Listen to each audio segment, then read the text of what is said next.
What's up guys, Stanley Chapel, aka Luke here, and today we have episode 6 of A Kewbz Life. And today we have Stanley Chapel on with us. So let's get on with the video.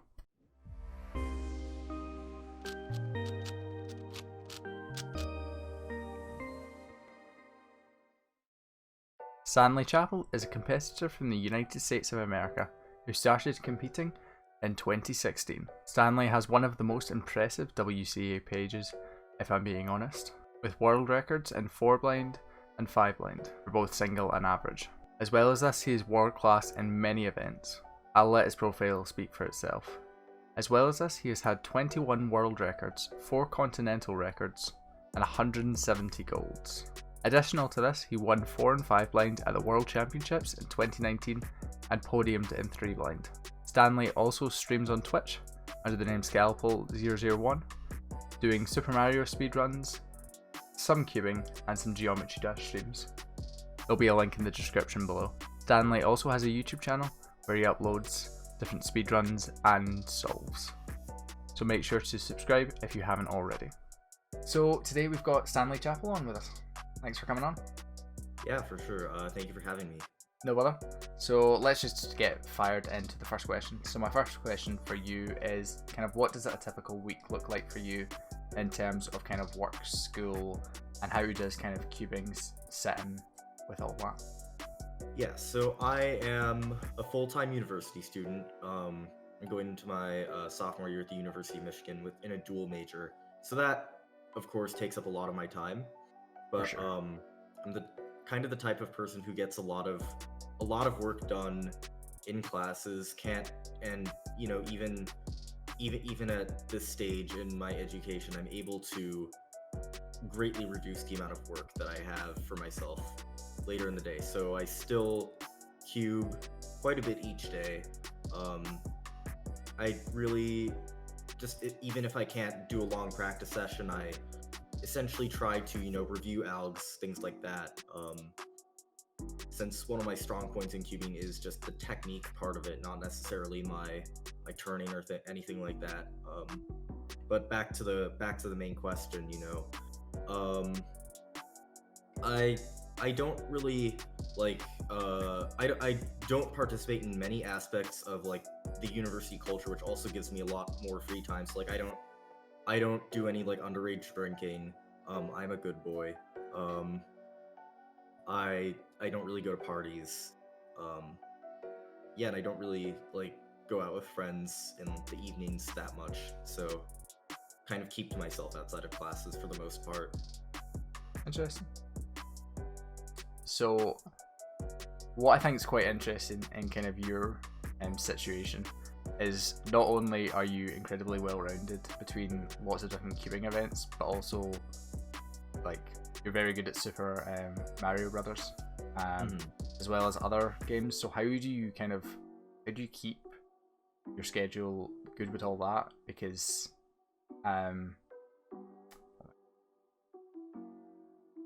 like how do you make sure that you improve in kind of all aspects rather than just focusing on one? So yeah, it's kind of a balance in terms of being well-rounded in anything. You kind of want to just have a balance between doing things for just the sake of doing them, like just because you want to do them, and also doing things because they need the most improvement. So I always try to keep a rotation that has both of these aspects.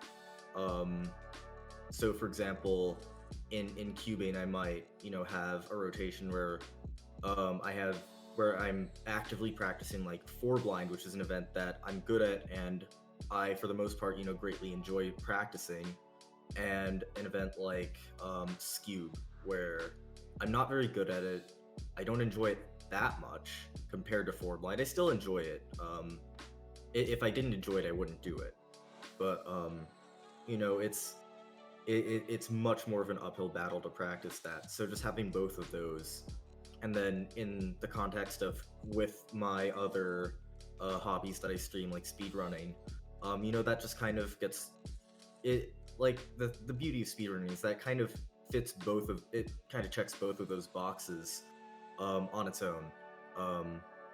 So it kind of just works itself out perfectly in terms of like balancing things like cubing and speedrunning, I just kind of think to myself before I actually go into anything, just what do I want to do more, and I just make that my focus.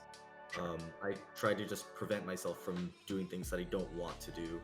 That's just not healthy, and it'll lead to me quitting things and burning out. Yeah. So is that what kind of got you into Big Blind in kind of the first place? Was it that you just really wanted to do it and then enjoyed it, or was it more of kind of some of Rank's stuff? Big Blind started out as an all-rounder thing. Actually, it was partially like all-rounder and also getting rid of my nemesis. I didn't enjoy practicing it for the first little bit, but as soon as I, started getting official results, like, my second comp with 5 blind, I got a success, which was extremely surprising to me, and that kind of just made me enjoy it.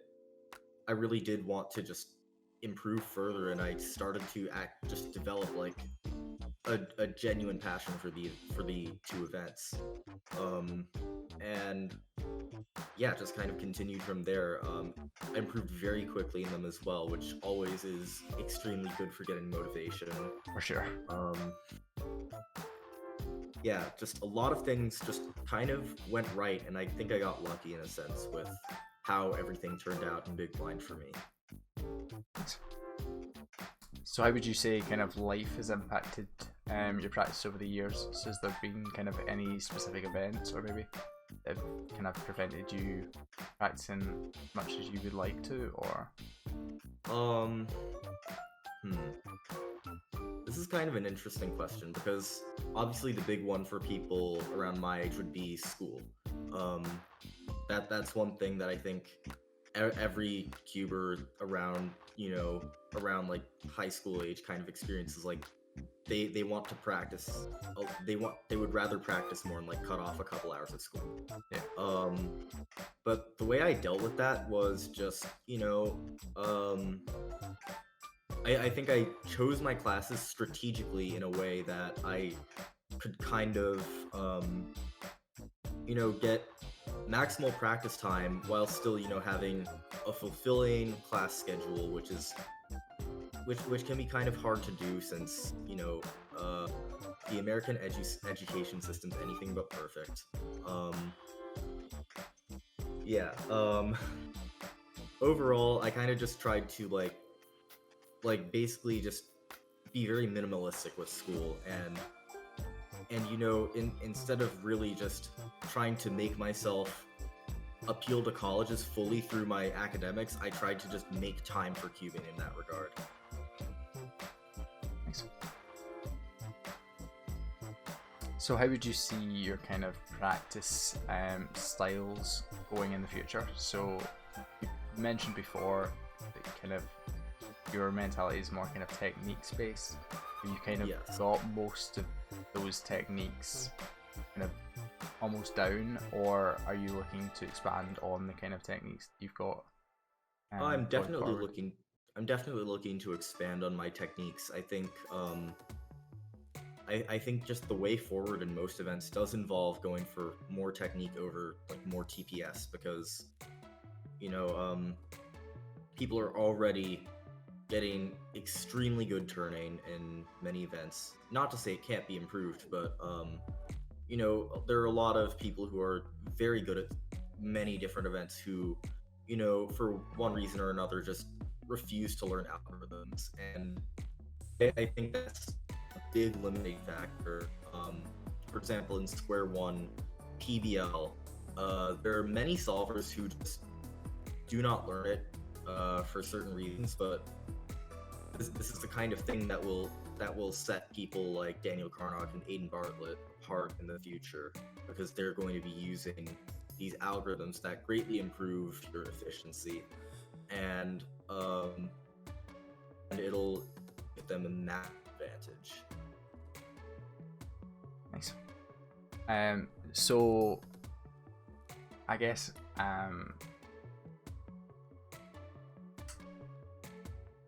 in terms of techniques, as obviously you're at the top of kind of Big Blind, is there any sort of techniques that you're working on or looking to implement that maybe other people haven't done in the past? Yeah. Sorry, did you Oh have no, something else? okay. Yeah, so full floating is the biggest one for Big Blind. It's already being implemented by a few solvers in 3 blind. If you're not familiar with this concept is, if you know what a buffer piece is, essentially you're going to be using multiple different buffer pieces. So in order to save algorithms, instead of cycle breaking, you'll just use a different buffer.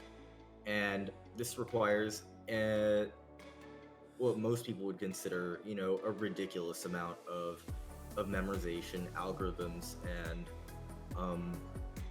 yeah, it can be quite a daunting task. But if you're familiar enough with the patterns in, for example, commutators, even learning the 2,500 of them to learn full floating wings isn't too bad.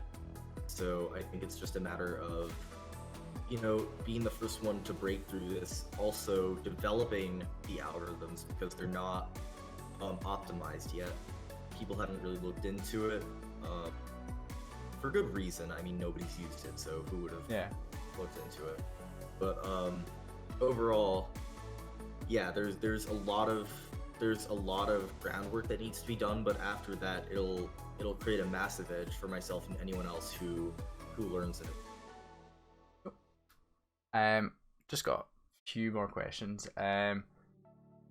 Obviously, since you are like very good at blind, I'm sure we could sit here for hours talking about kind of blind improvement and stuff like that. But if we kind of skip forward to probably kind of later blind, so if we're talking kind of 3 blind, maybe sub 60 onwards, what's your kind of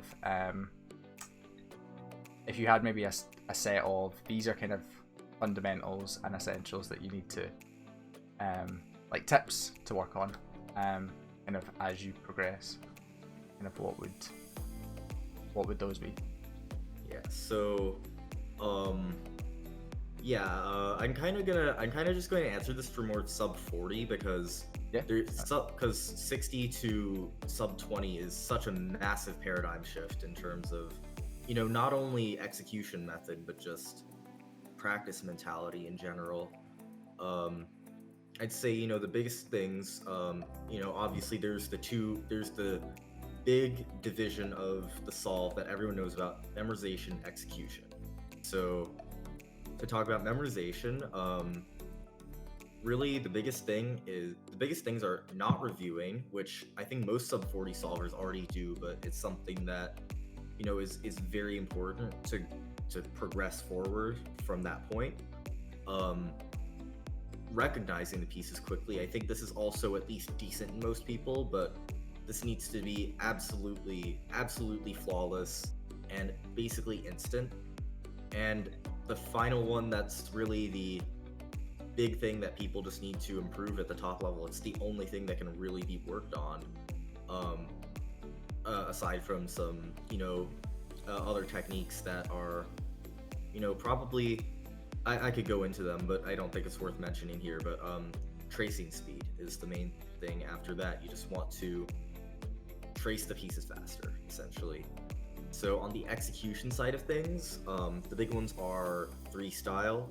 Most people will already have their eyes on it, but it's something that people should do earlier rather than later, so they have just complete fluency by the time they're reaching for more difficult averages. Turning speed, obviously, also kind of important. Really, it's a very different turning style than sided 3x3 or really any other events, and it's something that takes a lot of getting used to. So drilling algorithms is incredibly important to gain the consistency required to achieve like sub 20 averages. And also, this one I think is very underrated among, and it's especially just not mentioned in many popular tutorials, which I think is kind of a big problem.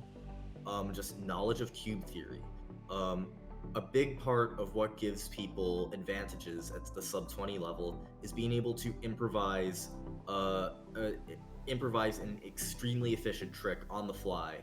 So, for example, doing a triple sexy to solve four corners, or doing a PLL to solve parity, uh, things like that. And that requires, and while these are kind of more basic examples, you know, having a good knowledge of why everything works the way it does on the cube is incredibly important, and I think this is glossed over in many tutorials. So it can take a really big kind of just rewiring of how you think about the event in general, and it can be an incredibly like difficult mental game to improve at a certain point in three blind. Thanks. Just transfer kind of that over to big blind as well, because obviously there would be similarities, but there's obviously major differences between three blind and big blind as well. So what would your kind of tips be for big blind improvement as well? Yeah, so all of those fundamentals still exist in big blind in some form or another, but their importance has kind of changed. So in memorization, the instant recognition of pieces is so much more important than it is in three blind, because it's just harder to recognize a wing piece than it is to recognize an edge piece or corner. You need to be able to you just need to have such a good knowledge of not only how the colors turn into letters in your head, but also the chiralities of pieces. It can be such a difficult notion for newer solvers to deal with, but it's what sets apart top solvers in their memorization. Tracing speed is significantly less important, on the other hand. You can trace quite slowly and still get away with it because there's one more aspect of memorization that comes into play, retention, because there's so much more to memorize. It's much more likely you're going to forget your memorization, so that it's insanely important to just be able to have a really good foundation of memorization, so that you can not only remember it but also be able to recall it fluently. While you're executing an algorithm, you need to be able to just access what the next algorithm is mentally, which is not a very large window of time. So yeah, that's about it for memorization. For execution, the actual style of turning is a lot harder. It's a lot harder to pull off than three blind. There are a lot of extra layers that you have to worry about, and once you get used to it, it's not too bad. But this also limits TPS greatly, so this is essentially the much more important of those two. Turning speed, yeah, it's not actually too important. Obviously, turning somewhat alright is pretty. That's pretty important, but to turn at 10 turns per second, like in three blind, that won't really get you much better results because of the whole memorization like retention thing I was talking about earlier. Three style is kind of a weird one because it's less important in the earlier stages of getting fast, but it's way more important in the later stages because I'm not sure how to explain this best, but this is the kind of event where you can get away with a beginner method for quite a long time, and I do think it's kind of important to break away from that as early as possible. But yeah, it is kind of difficult considering the first of all, scarcity of resources for learning things, and also the how wing algorithms and center algorithms can be kind of hard to understand, not incredibly intuitive. Yeah, it's a very interesting dynamic.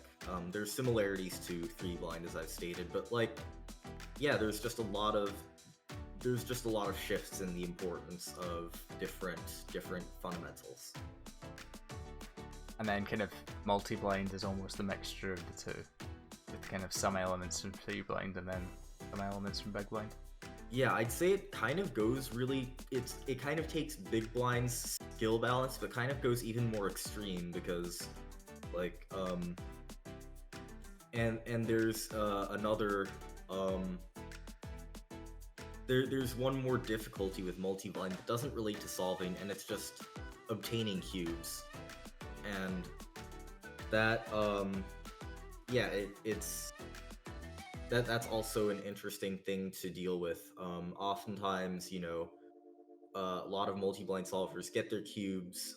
I either use budget cubes or get them sponsored. So that's kind of another difficulty with the event. Although it's not the biggest impact on the event solving, but you know, not many people actually have 60 3x3s anyway. So there's generally a fair amount of financial investment, and it can be difficult for newer solvers to get into.